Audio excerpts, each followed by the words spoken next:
Yes, mga beshi, pabugso-bugso na nga nagsisidatingan ang mga tao dito sa may bahay ni Kuya. Oy, charot! May magarbong ang pagdiriwang dito mga beshi dahil sa tagumpay ng isa na namang kainan na tinangkilik lalo na ng ating mga kababayan. Tara mga beshi, saluhan nyo kami at alamin ang mga bawat kaganapan dito sa may Al Riga Inasal Restaurant. Yes, ito na nga mga beshi, magsiset na tayo sa may pagpaproceed tayo sa may papuntang ribbon cutting. Cut na nga ang kanilang ribbon.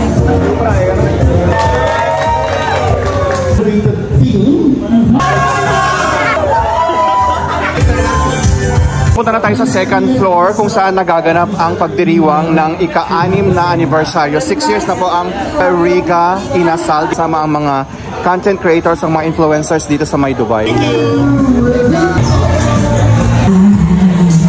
Bagong chicken inasal, balikat 4 dirhams lang siya. Meron na sa kasamang lukyan toge, palabok at katsara. Only rice pa siya mga beshi. Ito kasama na ang sa may halo-halo pa ito mga beshi at 34 dirhams lang. Hello pambansang Lodi, kumusta naman ang chicken inasal? Sarap! Approve na approve pa kumare. Ang chicken inasal? Number 1. Hello beshi! Hello! Maan in Dubai? Sarap! Bongga! Very perfect.